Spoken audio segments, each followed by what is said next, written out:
se conectando aqui a essa palestra. Sejam todos muito bem-vindos a mais essa, eu acho que a terceira palestra, né, desse ano da Comunidade Cristãos de Campinas. A gente tem o prazer de receber novamente o sacerdote de Campinas, o Renato Gomes, e que hoje nós vamos falar sobre a Ascensão em Pentecostes, né? Então, esse é o tema, essa é a palavra de hoje, e sem muita delonga, eu acho que, Renato, a gente já passa direto para você. Beto, tem mais alguma coisa para falar antes ou não? Não, a priori está tudo ok.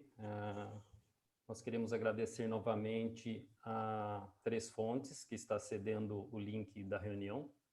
Isso. Esse agradecimento novamente. E bem-vindo, Renato. Nós vamos gravar de novo, Beto. Você vai gravar? Está sendo gravado. Está sendo gravado, então a gente vai gravar. Se depois alguém quiser uma cópia da palestra de hoje, ela vai estar disponível. E ela vai ser disponibilizada pelo link, pelos mesmos meios que todos receberam os convites. Isso.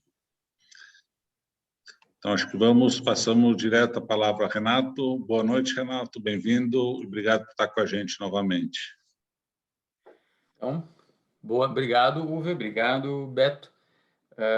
Boa noite a todos.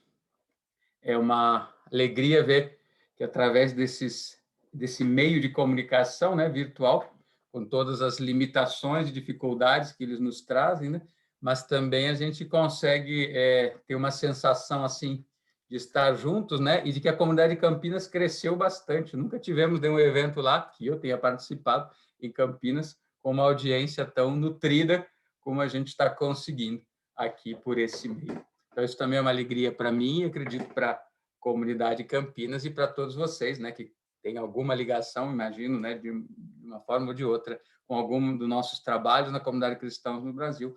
Então, a gente se reúne juntos. Então, está bem, gente. Então, o nosso tema de hoje, né, é Ascensão e Pentecostes. São duas festas do calendário cristão que, digamos assim, no calendário civil, né, eu já olhei, todo mundo ter um calendário pendurado na parede, ou uma agenda, às vezes já nem mais aparece. Às vezes um ou outro ainda menciona Pentecostes, mas eu acho que fora do contexto mais religioso cristão, o Ascensão e Pentecostes cai bastante num profundo esquecimento, né? Alguém já ouviu falar e tudo, mas e não criou uma tradição no nosso contexto, né? Mas eu acho que é um tema geral do cristianismo como um todo, não na comunidade cristã, mas mesmo no mundo cristão em geral, não são daquelas festas que a população como um todo tenha muito presente, né? A gente não fala quase de uma tradição de ascensão, tradição de Pentecostes. Claro, existem pontualmente lugares ou situações onde isso realmente acontece, mas diferente da Páscoa e do Natal, que de um jeito ou de outro, até pessoas nem tão ligadas ao cristianismo sabem da existência, festejam com chocolate ou com árvore de Natal ou presença, são símbolos, né, que associamos a essas festas mais conhecidas. No caso de Ascensão e Pentecostes, isso não acontece. E como elas são muito curtas, muito breves, né, nas suas festividades, assim, também dentro do contexto religioso, cristão, litúrgico, elas passam muito rápido, né? E por isso eu também achei importante mencionar aqui as duas, né? Só para a gente se situar, então, nesse ano, né? Como a Páscoa, elas dependem do momento da Páscoa, então são festas móveis no calendário, não tem um dia fixo. Agora, no dia 13, quinta-feira, festejamos a Ascensão. E são 10 dias. Então, no próximo domingo, deixa eu só não falar errado, não agora amanhã, mas no próximo domingo, 23, será Pentecostes. E como é que a gente... É bom sempre lembrar, né? Como é que a gente situa essas festas? Então, é sempre a partir do domingo de Páscoa. Não importa quando cai o domingo de Páscoa, começamos a contar 40 dias a partir do domingo de Páscoa, por isso sempre vai cair numa quinta-feira o dia da Ascensão. E se contamos desde o domingo de Páscoa 50 dias, vamos cair, então, no domingo de Pentecostes. Né? O que dá, então, 7 domingos exatamente. Né? 49, isso dá 7 domingos, contando de domingo a domingo. Isso significa que entre Ascensão e Pentecostes acontecem 10 dias. E essa determinação de dias, ela, na verdade, ela está dentro do calendário litúrgico cristão, porque assim está descrito no Novo Testamento. Nós vamos encontrar essas informações justamente no Atos dos Apóstolos, né? Então, a gente tem, no final dos evangelhos, a descrição da morte, da ressurreição de Cristo. Os evangelhos terminam justamente contando, né, eventos da ressurreição. Foi o tema que nós conversamos aqui da vez passada, para todos que estavam presentes. E quem não estava presente pode ver com o Beto, ou nos lugares onde estamos divulgando a palestra anterior. O final dos evangelhos termina, então, com essa descrição, né, de diferentes situações, momentos, encontros do Cristo ressuscitado com os seus discípulos. Os evangelhos terminam.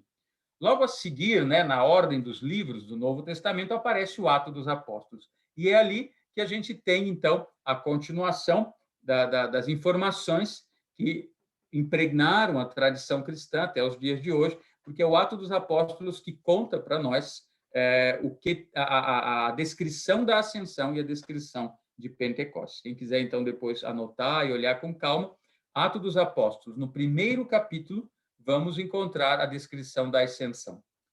E no Atos dos Apóstolos, segundo capítulo, vamos encontrar a descrição de Pentecostes. O que vem depois é justamente os Atos dos Apóstolos. Já começam aí, são Atos dos Apóstolos, porque tanto a ascensão como Pentecostes já começa algo onde os apóstolos começam a ter, então, a prerrogativa, né, do que vão fazer, o que determinam, como fazem, como levam essa mensagem, né, essa boa nova do Cristo aos diferentes lugares.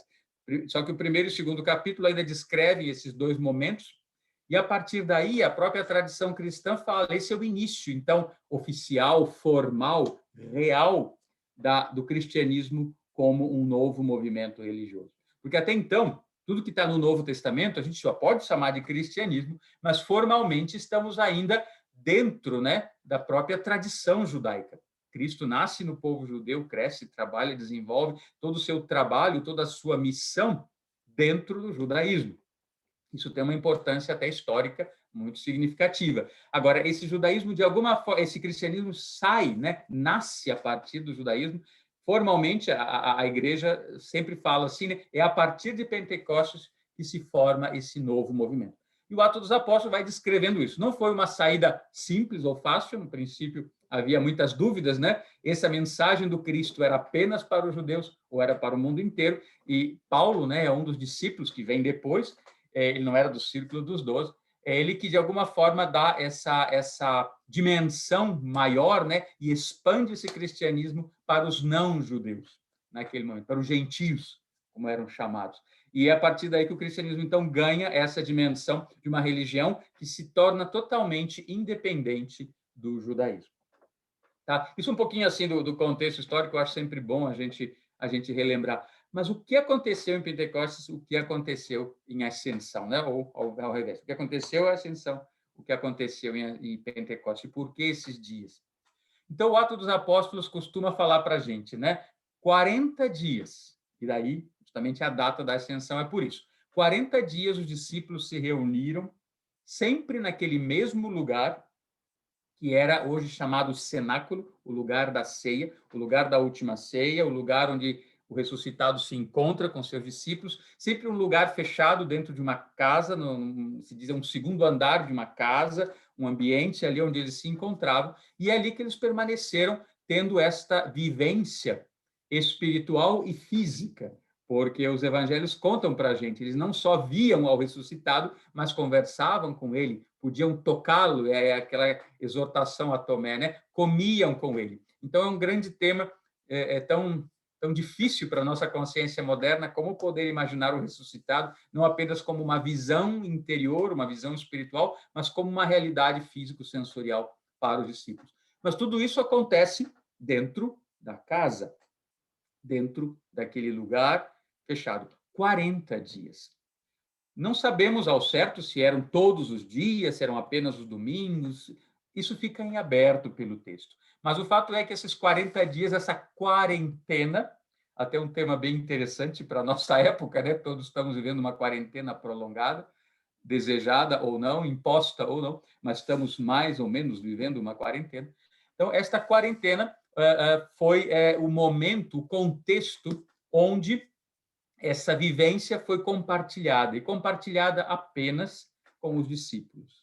Talvez com outros que pertenciam ao círculo maior, né, de seguidores de Jesus, mas, de alguma forma, ainda é um núcleo de pessoas relativamente pequeno, porque se dizia, eles tinham medo de serem não entendidos, não compreendidos. Então, por um tempo, né, se fosse apenas isso, o cristianismo seria talvez uma seita bem pequenininha, que ficasse sempre limitada a um lugar fechado e restrito, porque foi assim que eles começaram. Só que, então, isso durou 40 dias.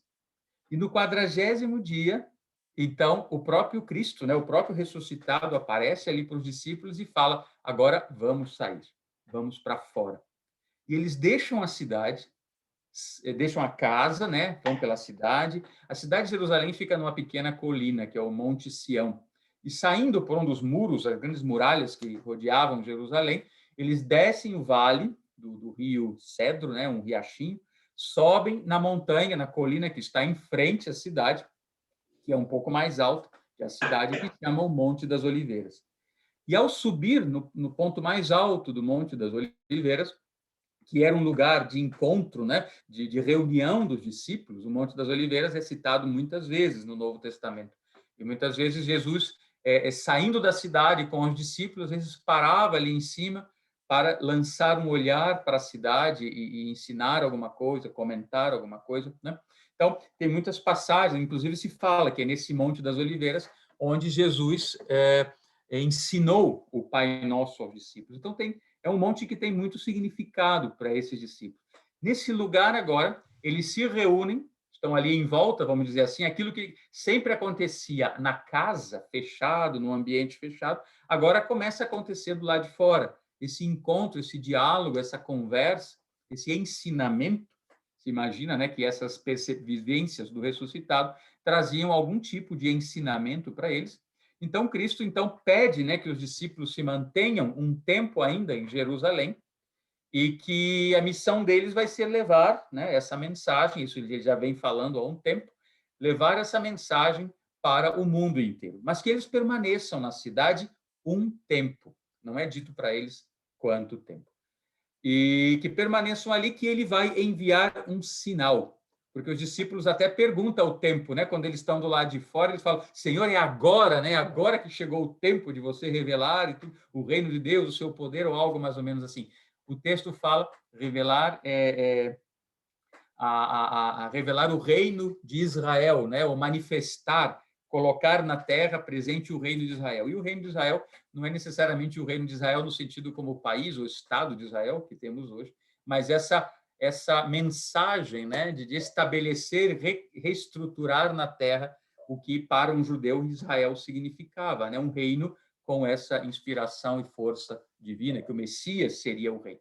Então, os discípulos perguntam lá no Monte das Oliveiras, é agora o momento? Chegou o momento?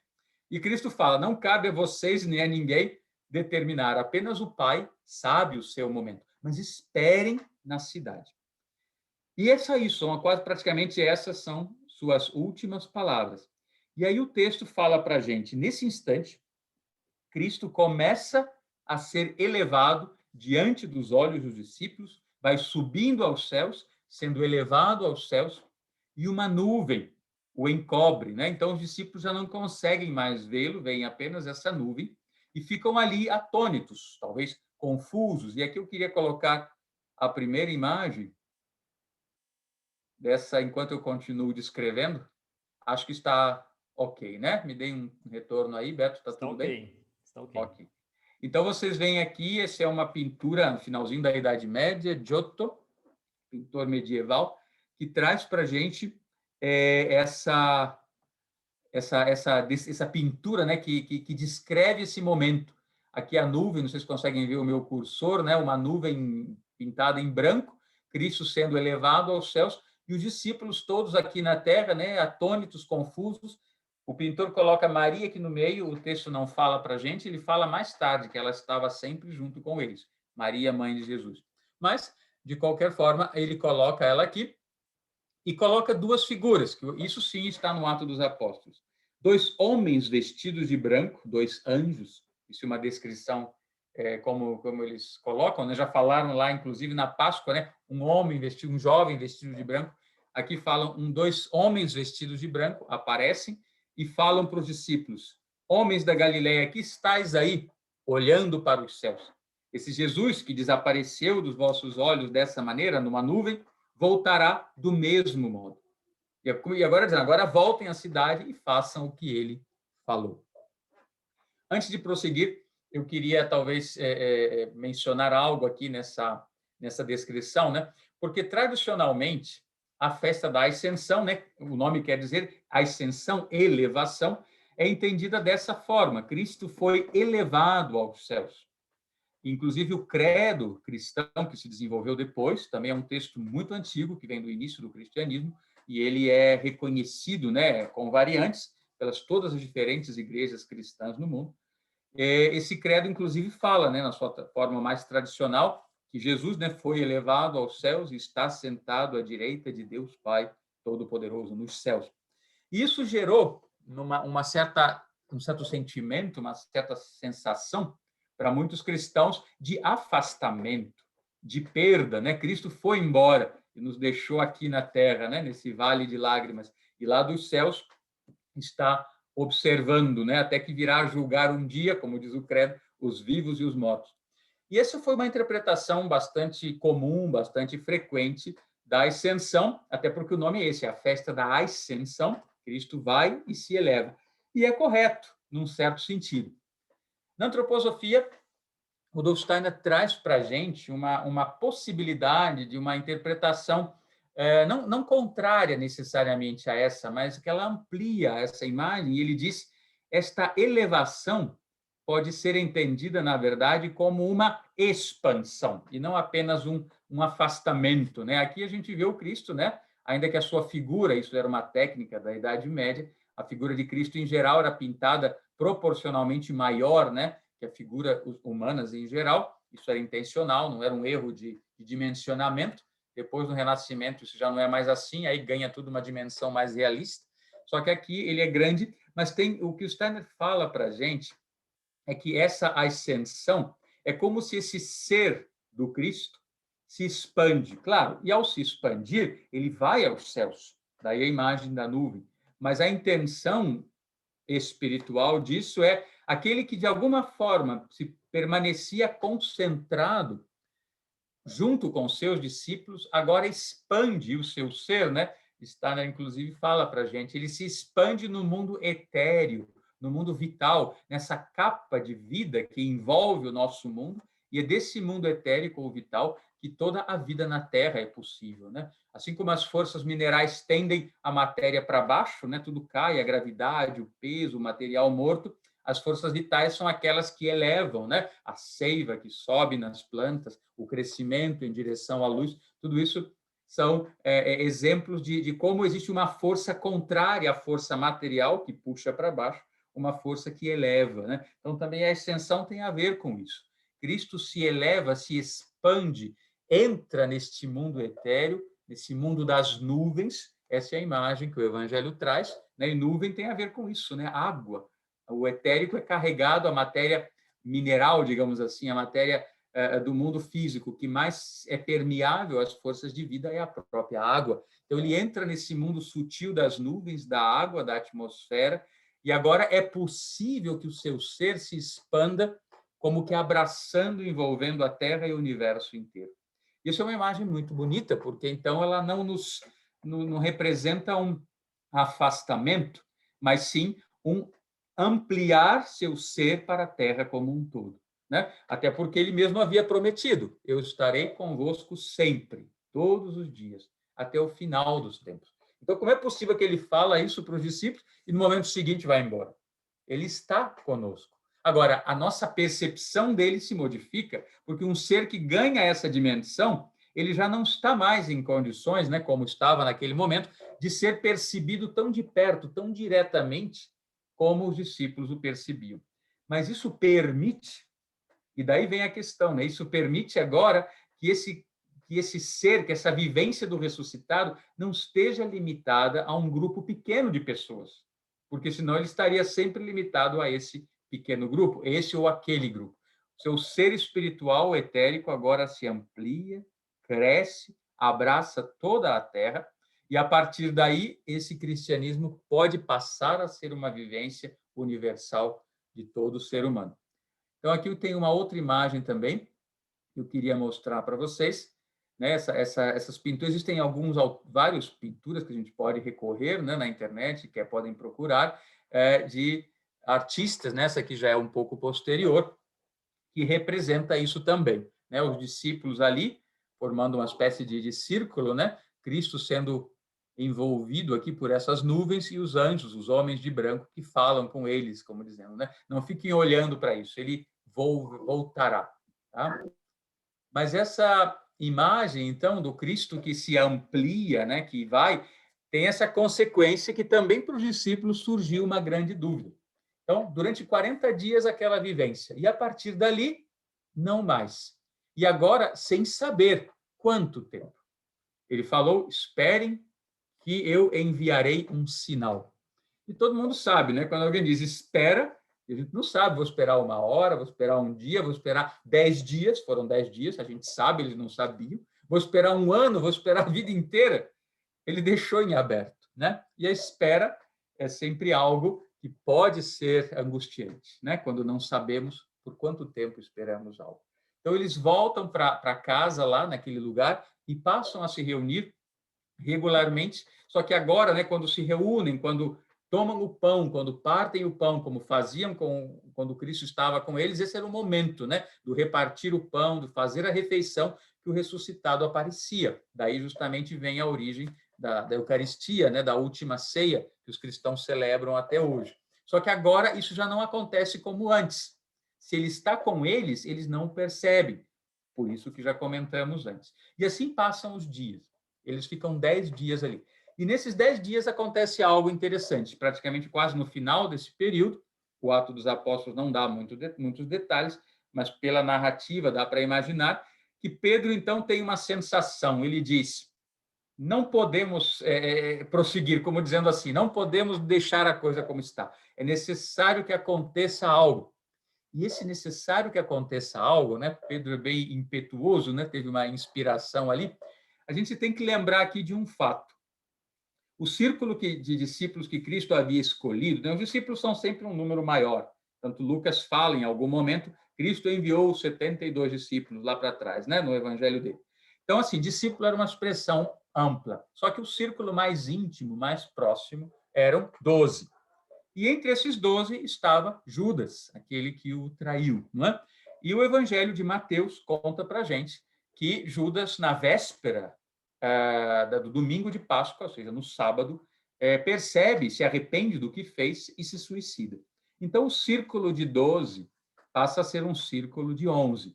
Então, foram esses 11 discípulos do círculo original de 12 que vivenciaram esses 40 dias a presença do ressuscitado.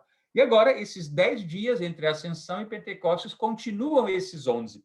E eu tenho para mim assim a sensação, né, a intuição, que foram 10 dias, porque Pedro não aguentou mais que 10 dias e falou: temos que fazer algo. Talvez se tivessem esperado 1 ano, teria sido 1 ano, mas algo estava incompleto.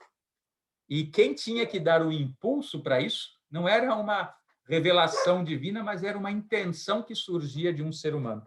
E Pedro tem isso muito. A gente conhece ele dos evangelhos, né? Ele meio que pressente, podemos ficar aqui a vida inteira e não acontece nada.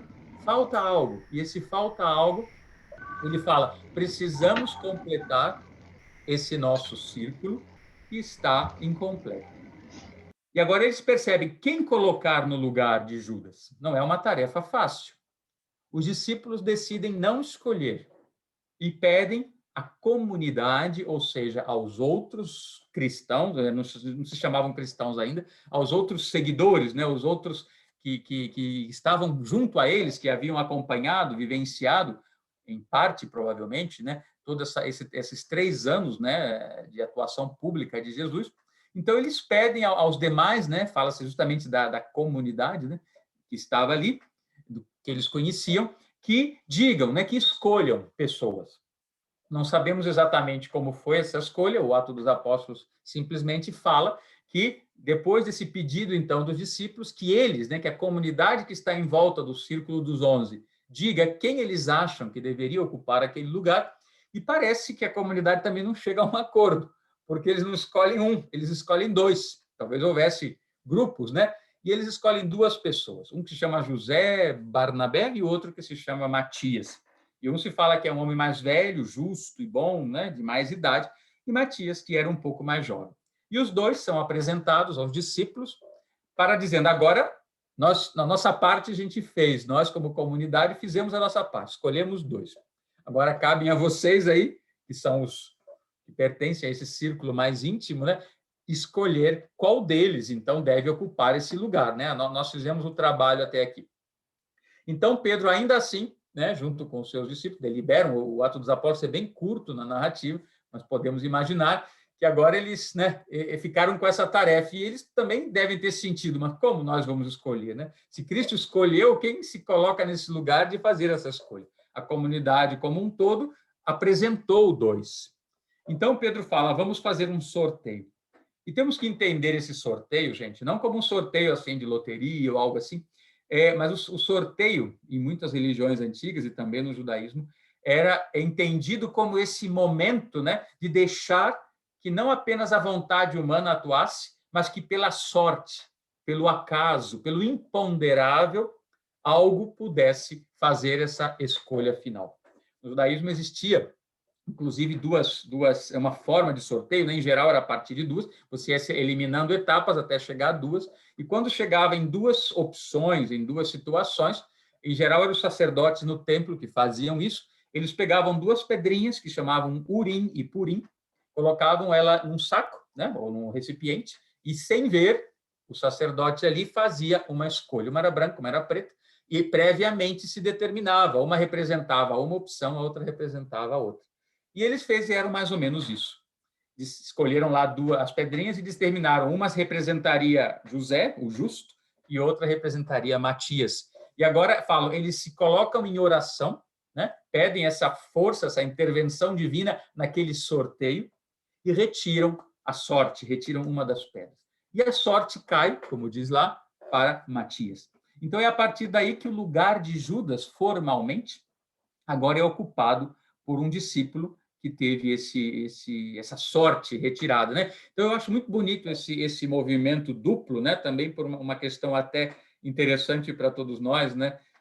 Na modernidade, isso eu quero chegar mais no final da minha fala um pouco com esse elemento também.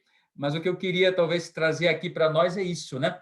O quanto a gente é importante o ser humano escolher, determinar, pensar, lutar para, né, lutar, digo, no bom sentido, né, travar assim um esforço comum entre os que pertencem a uma comunidade para fazer uma escolha.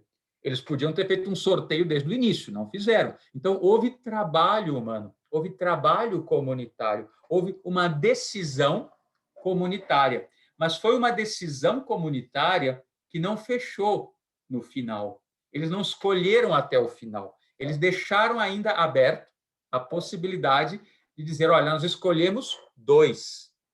Achamos que esses dois têm condições, né? Mas agora queremos que essa última decisão fique numa instância superior, e os discípulos fazem a mesma coisa. Não querem eles dizer, não, é o José por esse ou por esse atributo, ou é o Matias por esse e esse atributo. Vamos deixar que essa escolha recaia agora sobre aquele que, digamos assim, receber essa intenção divina, né? Isso eu acho muito bonito também, porque, de alguma forma, na nossa vida moderna, né, a gente tem muito isso também, né? O sistema em que vivemos, o sistema de eleições, o sistema de escolhas, a gente sempre depende, né, da intenção humana. Não estou dizendo com isso que no final a gente tem que, no final das eleições, jogar o par ou ímpar, ou o cara ou coroa, não é por aí. Mas, de alguma forma, eu acho que a ideia, ou o princípio, é muito interessante, né? Deixar que algo daquilo que o ser humano, por uma decisão maior, mais importante, comunitária, e não é decisão individual de cada um, tenha essa abertura, esta pequena brecha para que o imponderável possa atuar. Isso é interessante, que é citado entre o capítulo 1 e o capítulo 2 do Atos dos Apóstolos. E é quando eles completam o círculo que imediatamente a narrativa começa no capítulo 2, dizendo: e aí estavam reunidos no 50º dia, e aí acontece Pentecostes. Por isso que eu tenho essa sensação de que, se Pedro não tivesse tomado a decisão, poderiam continuar esperando ali e não aconteceria. Porque talvez fosse necessário dizer: o ser humano precisa atuar. Essa parceria entre a atuação humana, entre a vontade humana e a vontade divina. Não é tudo determinação divina, mas também não é tudo determinação humana. E aí começa esse dar a mão, né? Abrir o espaço para esse momento. E agora, como é a descrição, então, de Pentecostes? Essa é até mais conhecida de muitos, né? Eles estavam, de novo, reunidos na casa, porque assim Cristo havia pedido, no 50º dia, né? Então passaram 10 dias desde a ascensão, estavam reunidos em oração, etc., e agora disse: sentiram um ruído dentro da casa, como um vento muito forte, e viram, né, um fogo, mas não era um fogo que consumia, né, mas era um fogo espiritual, um fogo divino, queimava, mas não consumia. E daí saem labaredas. O Atos dos Apóstolos fala línguas de fogo, se repartiam e foram repousar sobre cada um dos 12 discípulos. Como dizendo, era necessário que esse círculo se fechasse, se completasse. Assim havia sido instaurado desde o início, né, um círculo de 12.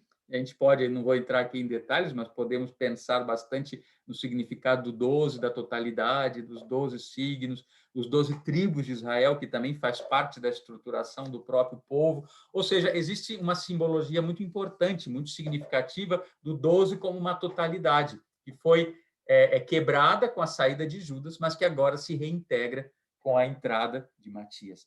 Então, nesse círculo completo agora, é que essas labaredas de fogo repousam sobre os discípulos. E aqui eu vou compartilhar com vocês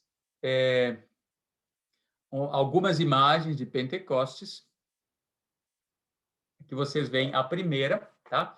E nessa é bem interessante, se vocês verem, então, agora estão os 12 aqui, é difícil identificar quem é quem, talvez esse mais idoso aqui no centro represente o próprio Pedro, né? Porque ele, desde o início, é visto, então, como o cabeça, né? O centro, o líder, um ponto assim de coesão dos 12, né? Eles o consideram a Pedro como primaz, né? Como o primeiro entre eles, mas tem aqui todos. E aqui a imagem representa, então, esse desenho que um pouco simples, mas que talvez quer representar essa imagem do Espírito Santo na forma de uma pomba, né? Tem a cabecinha aqui dele, e dele saem essas luzes, né? Esses raios luminosos que vão repousar na cabeça dos 12 discípulos que estão aqui. O Ato dos Apóstolos não fala para a gente, fala simplesmente que a chama repousou sobre eles. Existem algumas outras representações, as duas que eu tenho aqui para mostrar, elas são similares nesse sentido, mas existem algumas outras que às vezes trazem essas chaminhas, né, como vocês veem aqui, que aparece uma imagem que a gente não vê nada, nesse escuro aqui na imagem do alto, representando o insondável do ser divino, mas algo desse ser misterioso sai como raios de luz, e aqui aparece também as chamas na cabeça dos discípulos, né? Algumas imagens representam, às vezes, chegando na boca dos discípulos e algumas outras no coração. Aonde, de fato, elas chegaram, talvez não seja tão importante, isso é uma imagem simplesmente porque é uma vivência interior, espiritual, imaginativa. Essas chamas de fogo tocaram os discípulos em sua consciência, em seu coração, em sua fala, né? Que é o que vem a seguir tem a ver com a fala. Eu deixei essa imagem aqui porque ela mostra para a gente Maria no centro, como sendo a 13ª, e também, de alguma forma, recebeu esta chama. O Ato dos Apóstolos não diz explicitamente que ela estava, mas no parágrafo anterior, quando fala lá que eu falei a eleição do Matias, etc., eles haviam mencionado um pouco antes que haviam outros, né, outras mulheres também que estavam ali próximas a eles, e Maria estava entre eles. E é por isso que alguns pintores, você vê que esse quadro é um ícone, né? Eles representam o cristianismo assim de uma forma de pintar bem antiga, né? Desde as primeiras tradições cristãs, eles colocam, é uma tradição já desde o início, tentar mostrar a Maria no meio deles.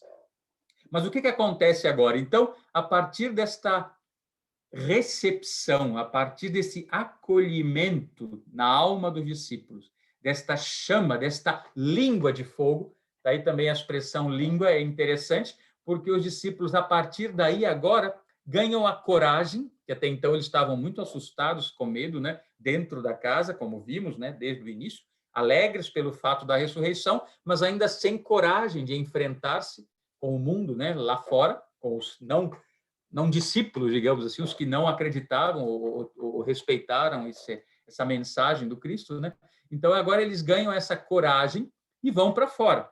Eles vão até o pátio do templo, que era uma esplanada grande, a céu aberto, onde o povo se reunia, né, para prestar as suas oferendas no templo e para se encontrar, e era o lugar de reunião mais importante da cidade de Jerusalém. E lá estavam também os opositores, né, de Jesus. Foi lá que houve os últimos diálogos e as últimas perseguições, né, antes da paixão de Cristo. Então, era um lugar assim que eles estariam bem expostos. E quando eles chegam lá, começam a falar abertamente, porque até então, esse momento, eles haviam guardado apenas para si.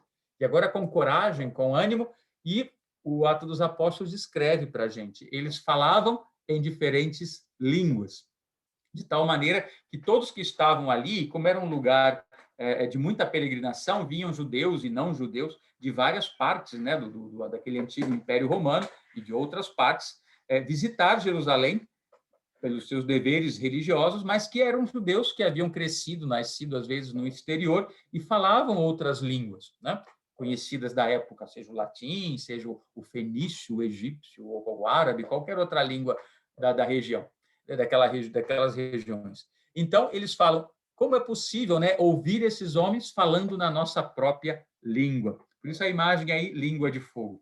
E esse é um dos temas de Pentecostes também bastante interessante da gente pensar, né? Será que falavam eles, de repente viraram poliglotas?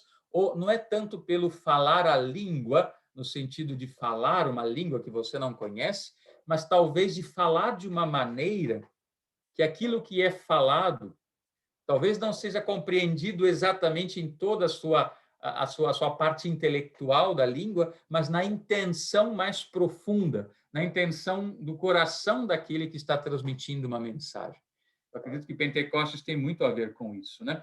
E quem já talvez vivenciou, por acaso, ou por alguma circunstância de vida, teve filhos pequenos e viu crianças, né, os filhos ou alunos, sei lá, brincando com crianças que falam outra língua, se houve uma visita, talvez já tenha percebido isso, quando as crianças são bem pequenas, independente da língua que elas falam, e eu falo crianças pequenas mesmo, 2 anos, 3 anos, 4 anos, elas brincam, se comunicam, têm uma certa timidez inicial, mas depois elas acabam se entendendo, né? Existe uma qualidade que na primeira infância temos esta abertura, né, para, de alguma forma, entender a alma, a intenção do outro, e o idioma é apenas uma ferramenta exterior.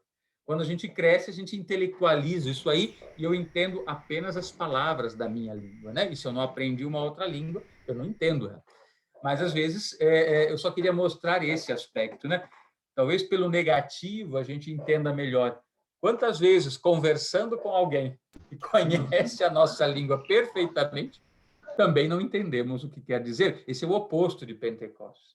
Não basta apenas falar as mesmas palavras, às vezes a compreensão real, verdadeira, profunda daquele que está me transmitindo algo, eu estou fechado para isso. Minha alma não consegue, eu ouço as palavras e não entendo, né? Então, essa é a vivência oposta de Pentecostes. Pentecostes é aquela que talvez a língua estrangeira não seja um empecilho, se eu estou aberto e se aquele que me fala desde o coração, fala desde a sua melhor intenção, então é possível haver uma comunicação.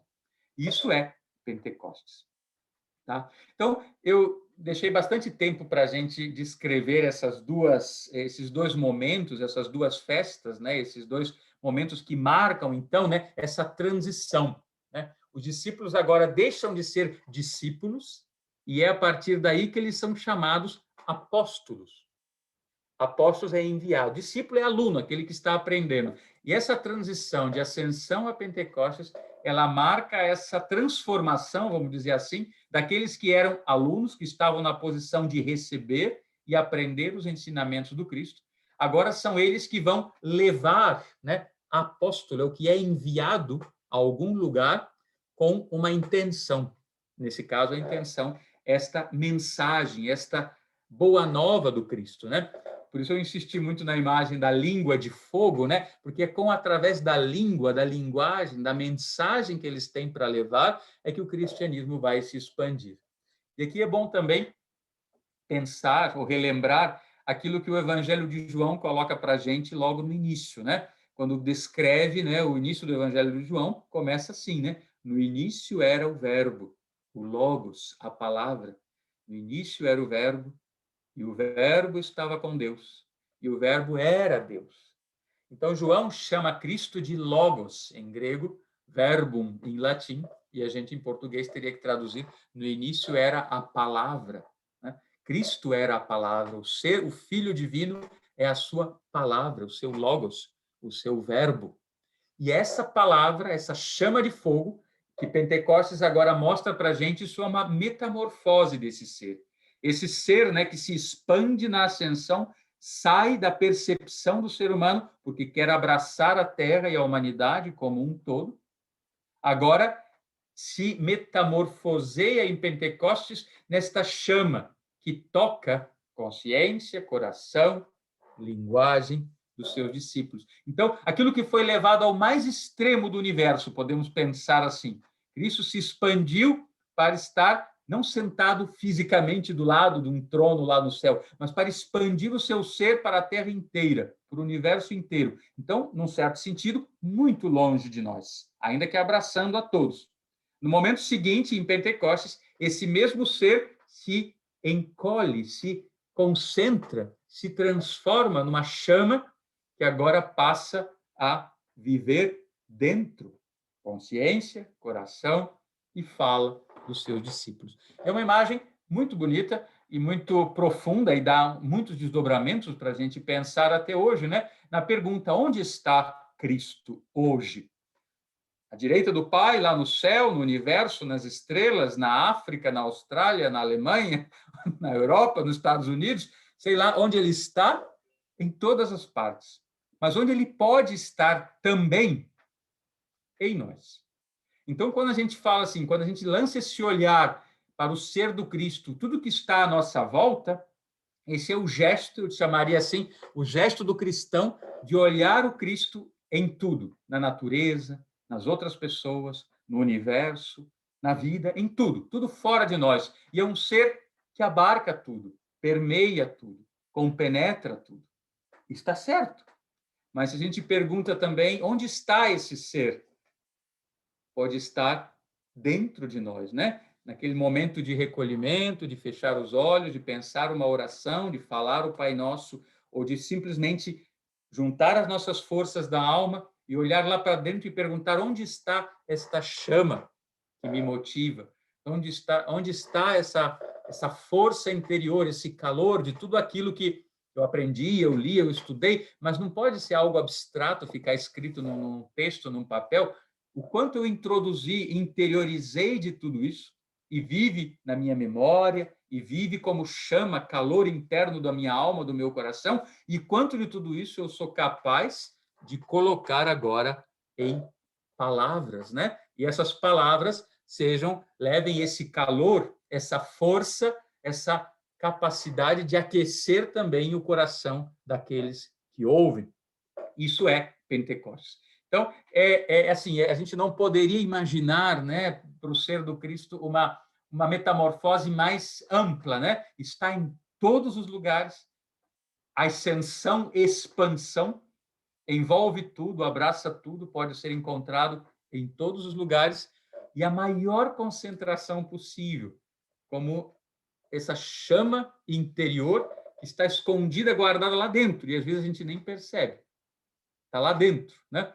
No calor da nossa alma, no nosso próprio coração, mas porque ela não se faz presente se eu não der espaço para ela. Ela não vai se impor por si mesma. os discípulos não são marionetes e Cristo é um ventríloco que fala de fora. Eles falam eles mesmos, o que a sua consciência lhes diz, o que o seu coração quer dizer, mas a partir da inspiração da força, desse diálogo interior com essa chama que fala dentro deles. E esse é um tema muito bonito também, né?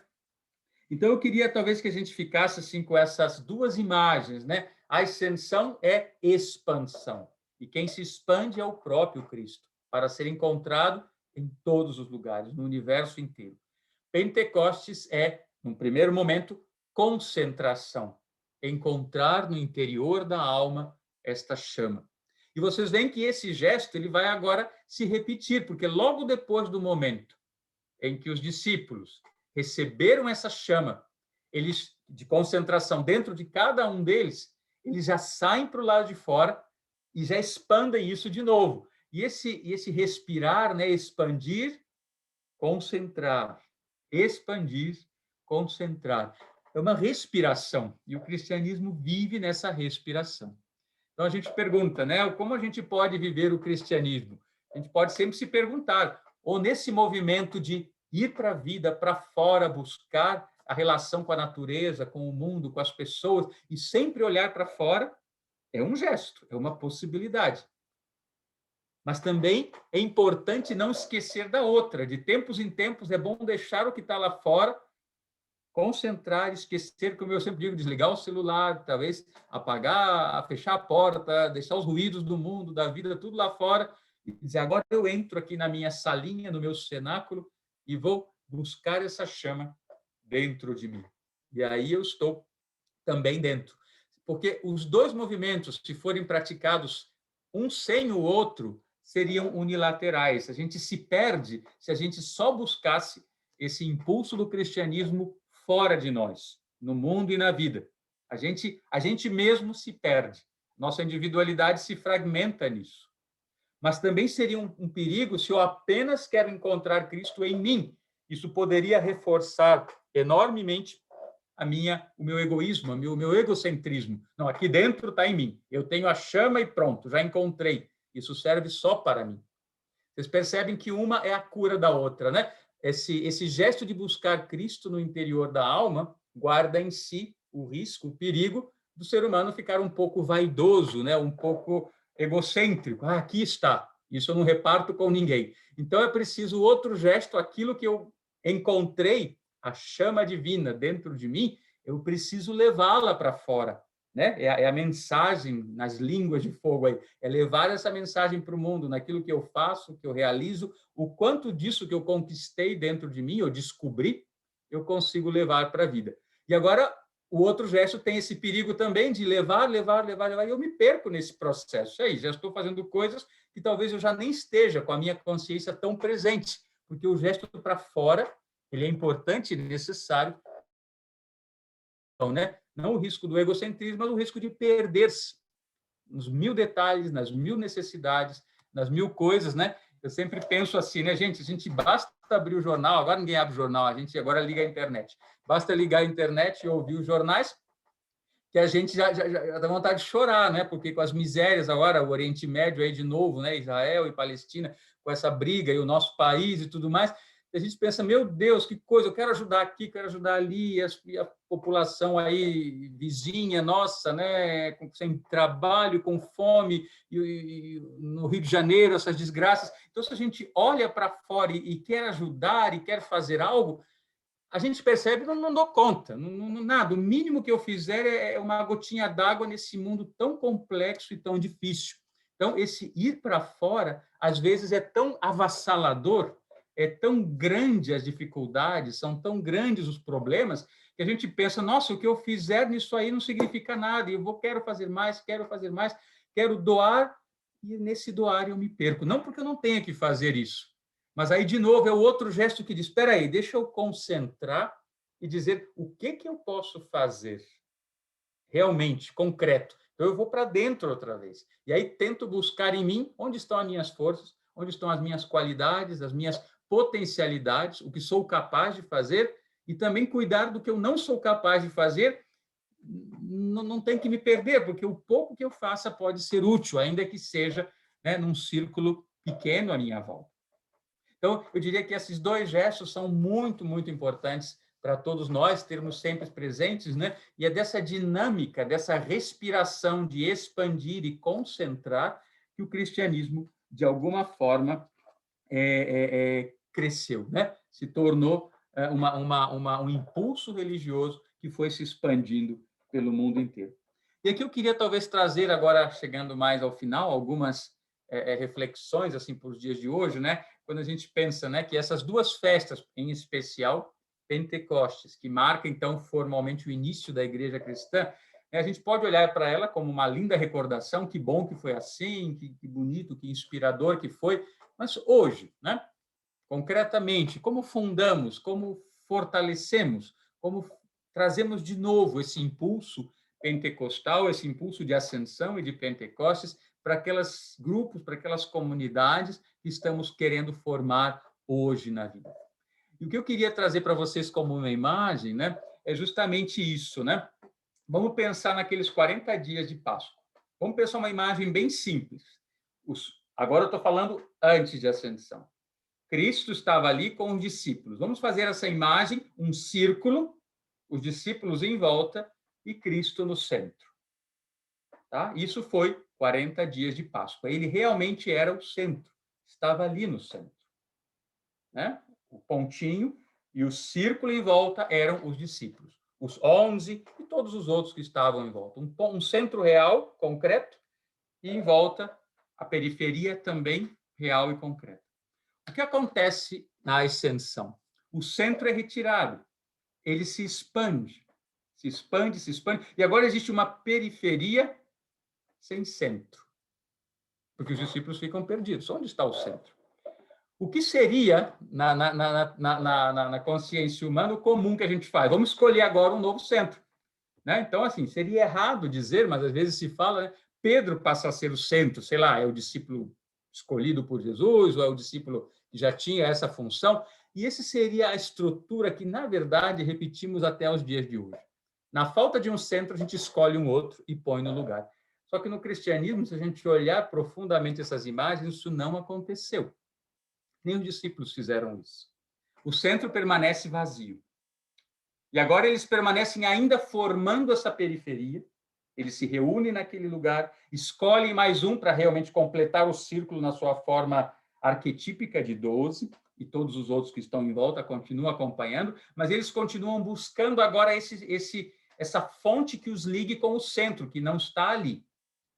E em Pentecostes acontece o outro fenômeno. Agora, cada um deles. Então, essa chaminha não foi dada para o Pedro para que ele virasse o centro, ou para João, ou para Tiago, ou para qualquer um deles. A chaminha foi dada para todos. Todos passam a ser um centro novo. Isso é fantástico. Então, agora, esse cristianismo ele não tem um centro. Ele tem vários centros. Cada discípulo é um centro. E cada novo discípulo que eles conquistam a partir dali, de novo tem que ter essa mesma vivência. Isso tem a ver com esse fenômeno que na antroposofia nós falamos, né? A autoconsciência, o tomar cada vez mais consciência do nosso próprio ser individual, do nosso próprio eu. Esse é o presente que Cristo traz à humanidade. Reforçar esse ponto que eu sou o centro. Eu percebo que em mim existe um centro. É aí que essa chama quer habitar. Mas, como vimos antes, agora no social, lidar com esses centros individuais não é fácil. E é isso que a nossa época hoje vivencia. Basta a gente se reunir com 3, 4, 5, 10 pessoas e já temos vários centros aí que querem se colocar mais no centro e colocar-se mais presentes, né? Então, esse é o grande desafio da modernidade, porque o ser humano chegou a um ponto, né, que a grande maioria das pessoas tem muito desenvolvida a sua individualidade, o seu centro. E quando a gente tem que lidar como grupo, como sociedade, como comunidade cristã, como grupo de trabalho, como país, como sociedade humana, né, a gente muitas vezes acaba repetindo, por questões práticas, ou às vezes não tão práticas, às vezes até por questões de poder, a gente acaba repetindo o modelo antigo. Vamos colocar um no centro. E ele vai ser o responsável agora, para o bem ou para o mal, porque ele faça correto ou errado. E esse é o tema que eu acho que aqui o grande moderno que o cristianismo está apontando para a gente, e a gente ainda está buscando essas formas até os dias de hoje, é como formar agora uma relação fraterna, converse bem, que trabalhe bem, sabendo que o verdadeiro centro não está, mas que cada um tem algo em si deste centro. Essa é a chama de Pentecostes.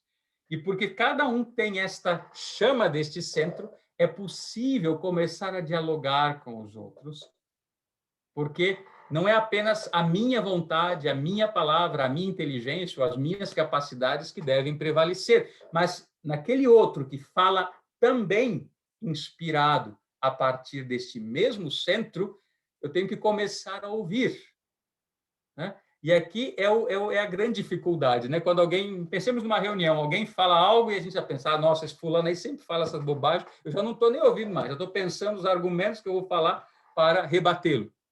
E agora seria a pergunta, né? Numa reunião, num grupo, numa coletividade, onde temos que ouvir a opinião de todos, né?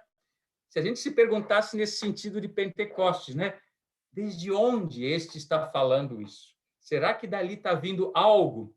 Claro, as nossas palavras, a nossa capacidade de expressão nem sempre é muito clara, muito precisa, nem nós, todos nós temos dificuldades de talvez expressar plenamente aquilo que queremos dizer. Mas se o outro tem a boa vontade de ouvir, de repente reconhecer, olha, ali dentro tem algo, ali dentro tem uma chama, ali dentro tem uma força. Porque a pergunta é essa, estamos reunidos a partir de uma ideia, de uma intenção, de um ser. E essa é a chance do cristianismo, ou a chance de todos aqueles que se reúnem em torno de algo que não é apenas a individualidade de um ou de outro que sobressai, mas algo que se abre, apesar das individualidades, são capazes de se abrir como um círculo que busca a relação com um centro maior. E onde está esse centro maior?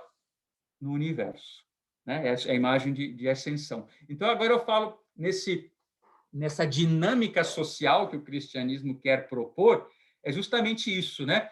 Reforçar em mim que eu sou capaz de trazer algo dessa chama do Cristo para dentro da minha alma e quero levá-la para o mundo. Eu tenho esse direito, eu tenho esse dever, porque ser cristão e ficar calado e nunca fazer isso também seria um pouco egoísta, né? Guardar só para si. Então eu tenho que fazer isso. Mas ao mesmo tempo, quando faço isso, estar atento que aqueles à minha volta, de um jeito ou de outro, que também estão reunidos no primeiro momento a partir dessa mesma intenção, também vão querer fazer algo parecido. E é meu dever, pelo menos, abrir o ouvido e escutar. Então, porque todos estamos na luta, no esforço, na grande batalha humana de encontrar quem é essa fonte inspiradora que quer nos ajudar a formar novas comunidades, né? Novas no sentido assim, não vamos repetir o modelo antigo, ainda que ele seja necessário na prática, e eleições e funções numa diretoria, numa organização. A vida é assim, não podemos transformá-la de uma hora para outra. Mas podemos, sim, treinar isso em círculos menores. Como eu digo, comunidade, como o credo, né, fala, comunidades cujos membros sentem em si o Cristo, isso é Pentecostes, né? Comunidades cujos membros sentem em si o Cristo, podem reunir-se em uma igreja, né? Eu gosto de traduzir assim, não numa igreja, mas em uma, porque só existe uma igreja de Cristo. Ele não fundou 5, 10 ou 20, ele fundou uma. E que nós, às vezes, brigamos, então, eu sei, eu sou melhor, nós somos melhores, os outros não são tão bons cristãos. Isso é um problema que não tem nada a ver. Nós formamos como humanidade, ou queremos formar como humanidade, uma única igreja. E toda a humanidade é convidada a participar dela. Mas depende de nós, em grande parte, claro, depende dos outros também, mas depende, começando de nós, sermos capazes de ver isso. E agora o gesto que eu falei de Pentecostes, esse é importante, né? Não apenas olhar para dentro de si, mas olhar para o que está à nossa volta, o que o nosso vizinho fala, o que o nosso amigo fala, o que o nosso não tão amigo também é capaz de falar o que a natureza nos fala, o que o mundo nos pede, né? Eu acho um fenômeno bem interessante de trabalhar, né? A gente começar a olhar, né, esse movimento, né, assim espiritual que nós no cristianismo chamamos assim impulso do Cristo e tentar descobri-lo às vezes em lugares ou coisas que a gente talvez nem imagina que elas possam estar. E assim, chegando aqui no finalzinho dessa nossa reflexão em conjunto, eu trouxe duas situações aqui que talvez sejam conhecidas de muitos de vocês, mas que eu acho bem ilustrativas, né? Elas tradicionalmente não estão ligadas ao cristianismo, mas eu acredito que esse é o desafio da modernidade para nós, principalmente cristãos, né? Não impor assim o nosso cristianismo, mas ouvir o que vive à nossa volta e ecoa no nosso coração como algo, nossa, mas isso faz todo sentido para nós também. E aí a gente já começou a dialogar com as pessoas de uma outra maneira. Uma dessas situações me foi trazida, né, por amigos, né, que viviam, colegas da comunidade cristã, os pastores que levaram esse impulso enquanto eu ainda estava trabalhando e estudando lá, dos que viviam na África do Sul, porque eles trouxeram uma vez um encontro de jovens, e nesse encontro de jovens o tema era Ubuntu.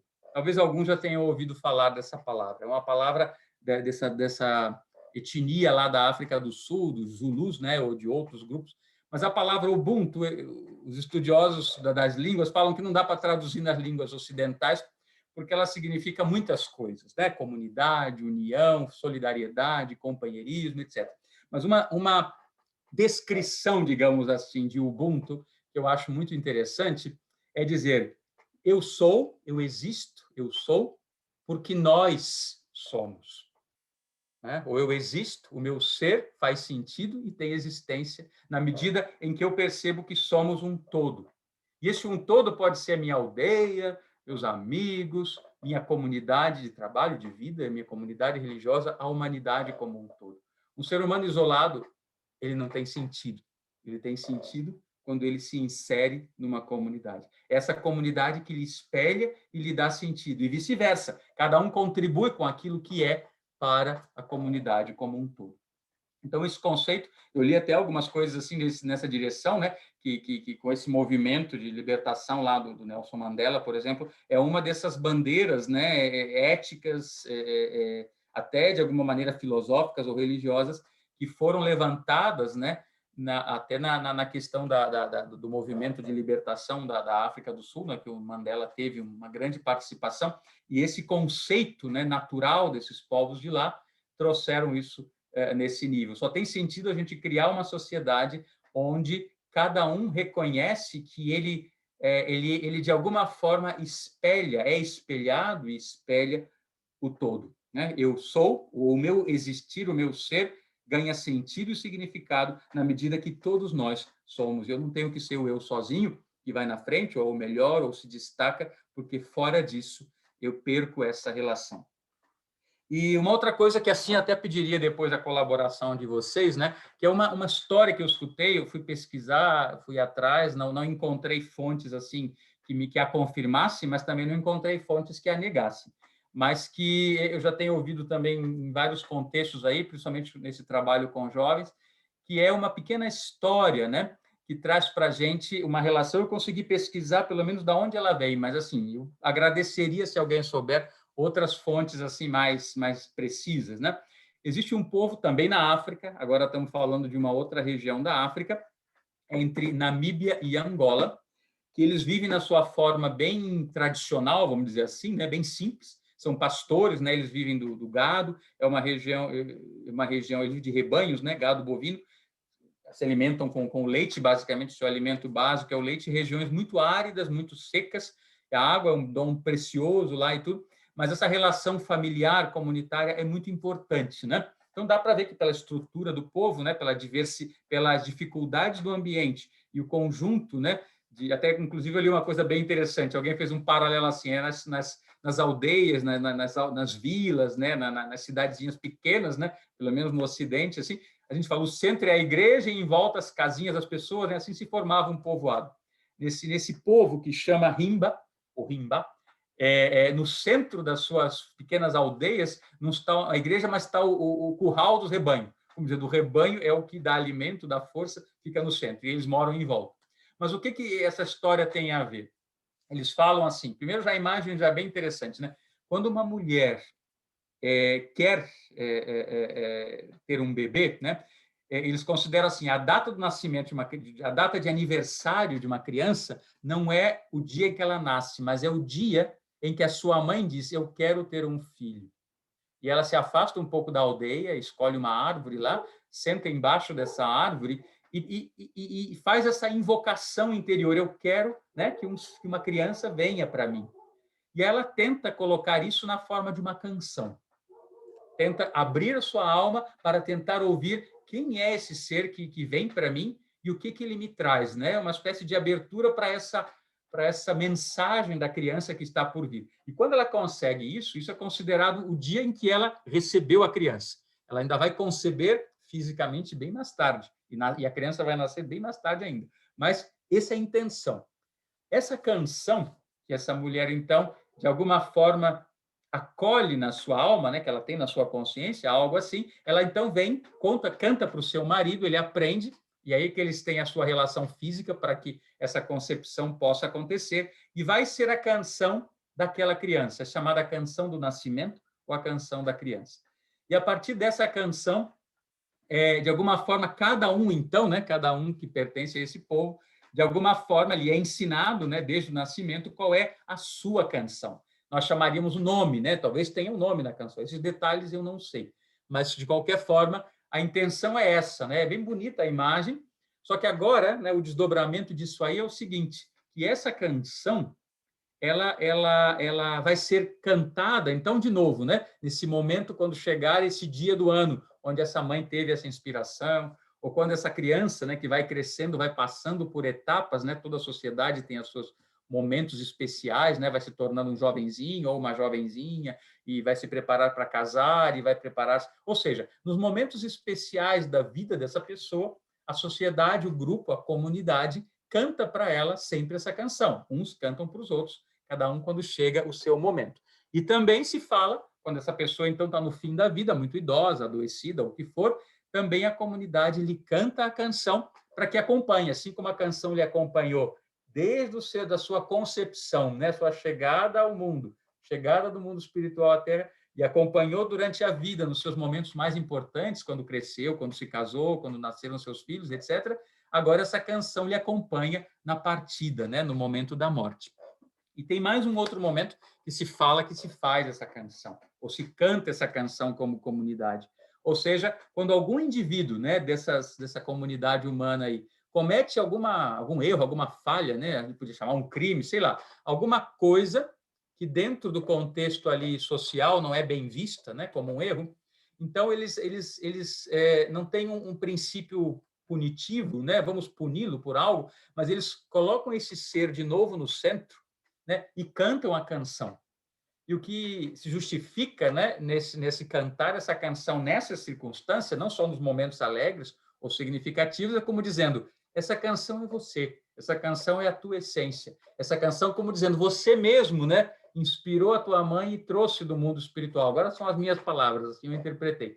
E nesse momento em que você se afastou da sua essência mais pura, mais divina, somos nós, comunidade, que temos que te lembrar essa canção. E por isso a cantamos de novo. E é um exercício social muito bonito. É claro que, assim, num grupo pequeno, num grupo menor, dá para até imaginar que uma situação dessas seja possível.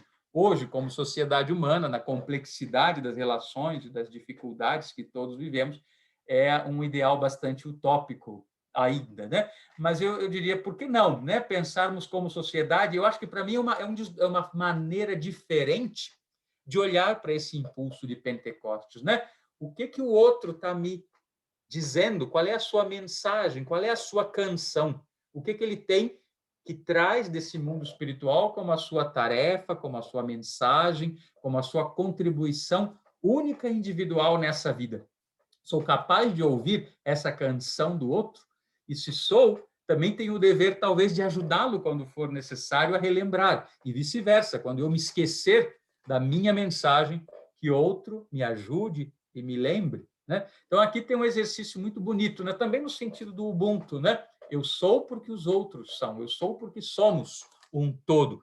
E Pentecostes, no fundo, é isso. Cada discípulo não queria, né? A tradição cristã deu muita importância a Pedro, a Paulo e a João, né? Os nomes que a gente mais cita, e alguns nem depois foram citados mais. Mas não importa, porque, no fundo, eles não estavam levando apenas a sua mensagem individual. Eu entendi o cristianismo desse jeito e tem que ser assim. Eles eram como que portadores de uma mensagem que era similar para todos, mas cada um deles ia interpretar, trazer desde aquilo que foi capaz de apreender. E isso é válido, isso é importante. E os que ouviram seguiram assim. Talvez por isso também dê para todos nós hoje cristãos no mundo, apesar das diferentes igrejas e diversidades, um estímulo para pensar, né? Todos estão falando, ou queremos estar falando da mesma mensagem. Talvez sejamos parciais naquilo que captamos, né? O outro vai captar de outro jeito, mas vamos ouvir essa mensagem, essa canção individual de cada um.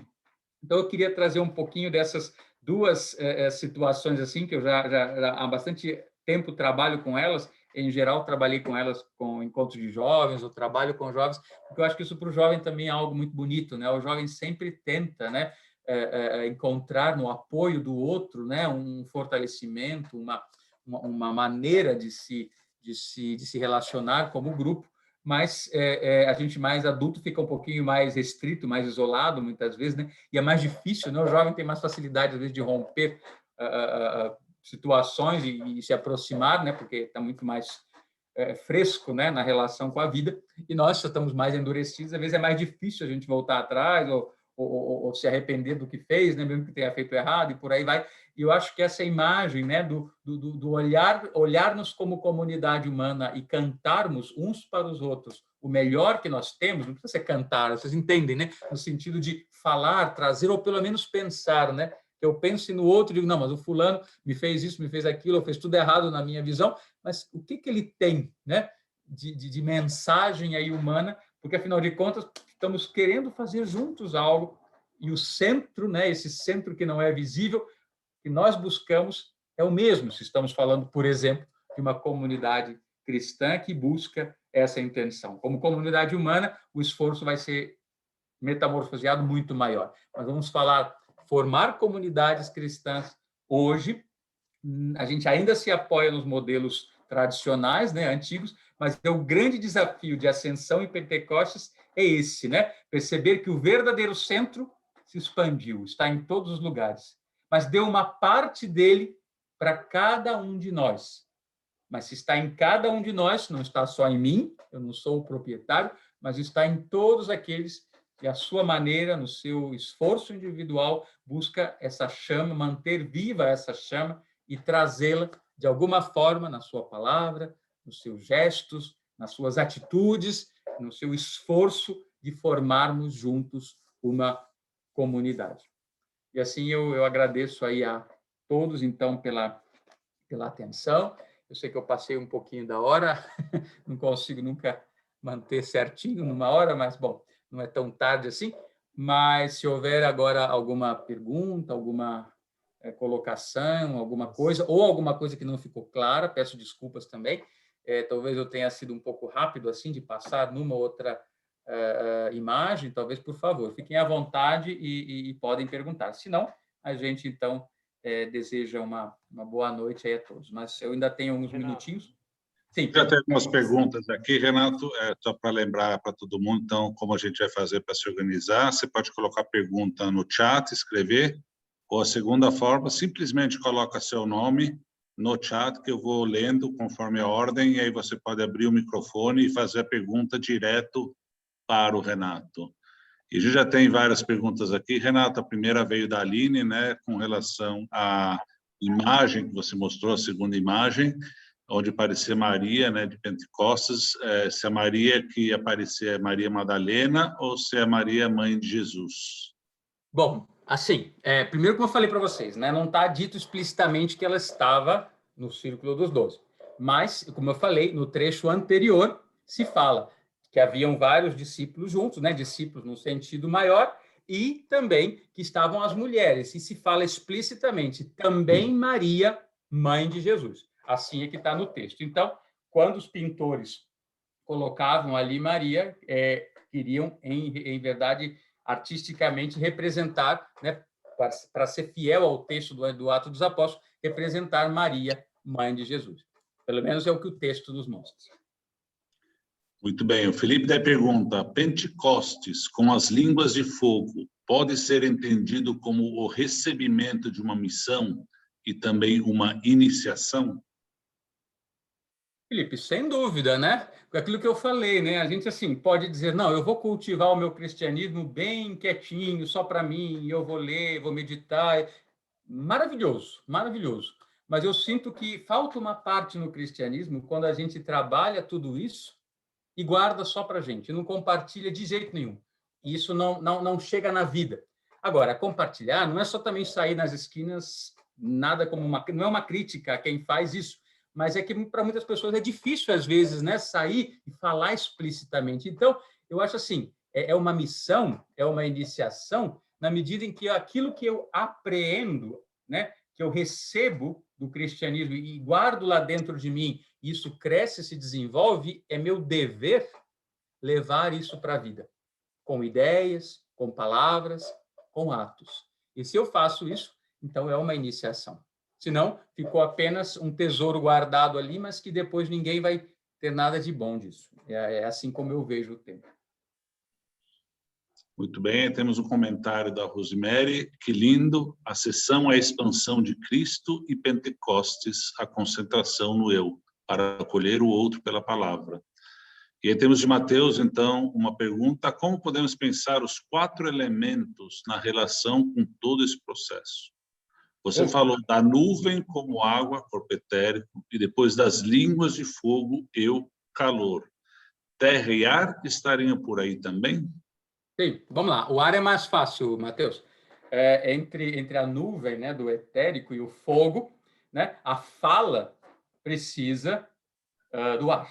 Tá? A fala é o elemento que tem a ver com o ar. Na fala, na verdade, você encontra os 4 elementos. Né? Você encontra justamente o ar, né, a transmissão pelo ar. Essa fala tem que trazer algo vivo, porque senão é uma fala intelectual morta, então tem a água, tem a força de vida. Essa fala precisa ter calor para aquecer o coração do outro. E aquilo que a linguagem é no seu sentido estrutural, então a compreensão lógica da linguagem, isso é a terra, né? E a questão é que a nossa linguagem hoje é muito terra, na grande maioria das vezes. Ela realmente se ancora na compreensão lógica, né? O texto científico, a linguagem jornalística, a informação, né? A linguagem do computador, tudo isso é informação, mas que muitas vezes dá muito espaço para o elemento terra, informação, objetivo, etc., mas falta também, às vezes, esse calor, essa vida, né? Essa mensagem que aquece. Então, aí você vê então os quatro elementos. Aí temos uma pergunta da Rosemary, e talvez, Rosemary, se gostaria de acrescentar algo mais aqui. A pergunta é possível isso? Encontrar Cristo em si e mantê-lo para si? Não sei se a Rosemary quer acrescentar algo mais. Não, é que parece meio incoerente isso, né? Incoerente como assim, Rosemary? Eu não entendi. Se você encontra Cristo, deve ser em si, né? Deve ser tão bom que você quer dividir, você quer partir, né? Então, não parece que não dá certo você segurar eles. Você segura, você mas foi isso que eu quis... Sim, agora entendi. Mas foi isso que eu quis falar. Não tem como. É isso que eu falei. É os perigos, né? Eu pego isso, guardo essa chama, eu sufoco essa chama. Eu fico na ilusão de que tenho e não tenho mais. Então, só tem sentido na medida em que eu apreenda. E, de novo, mas não é aquilo que eu falei, os dois movimentos têm os seus riscos. Não, então eu não vou fazer isso nunca, porque eu não quero aprisionar, não quero perder, vou fazer só para fora, para fora, para fora. Isso também é um problema. É as duas coisas que são importantes. É um pêndulo. Vocês já viram um pêndulo, né? Quando ele vai muito para um lado, ele chega um momento que ele para e agora ele tem que ir para o outro. Aí ele para e assim vai. É um respirar, né? Eu inspiro o ar, paro de inspirar. E agora eu expiro, expiro, expiro, e paro de expirar. Então, os dois movimentos têm que ser entendidos dessa forma. Eu tenho que fazer um movimento para dentro até onde é possível. E aí, agora, começa o movimento para fora, até onde é possível. E assim vai. Obrigada. Aí nós temos agora vários agradecimentos aí. Se alguém quiser colocar mais alguma pergunta, pode escrever ou o nome e abrir o microfone. Eu quero relembrar a todos, para quem estiver interessado sobre os eventos da Comunidade Cristãos de Campinas, vocês podem mandar uma mensagem ao nosso WhatsApp, está aí no chat aí, que é o número 19 98942 1566, ou também através do site da Comunidade Cristãos, ali tem a parte de Campinas, e ali vocês podem ver também os eventos de Campinas. Alguém mais tem alguma pergunta? Gostaria de fazer, abrir o microfone, perguntar ao Renato?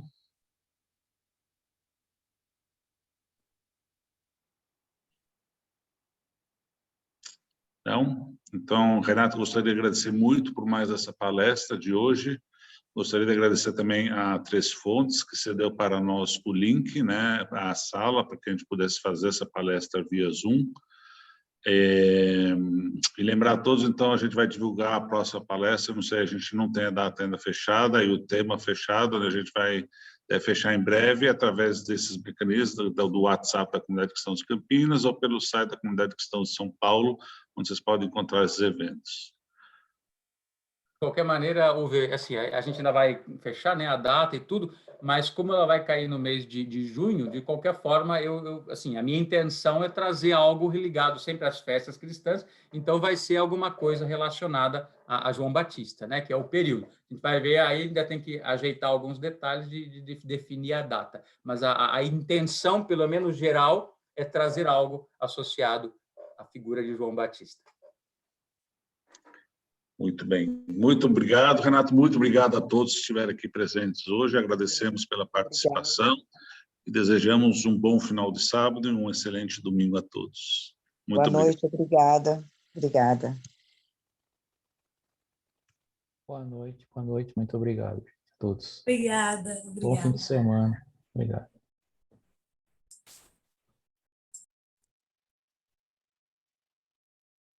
Muito obrigada. Muito agradecida, foi lindo. Foi realmente muito lindo. Eu tenho uma missão para você. Escolher.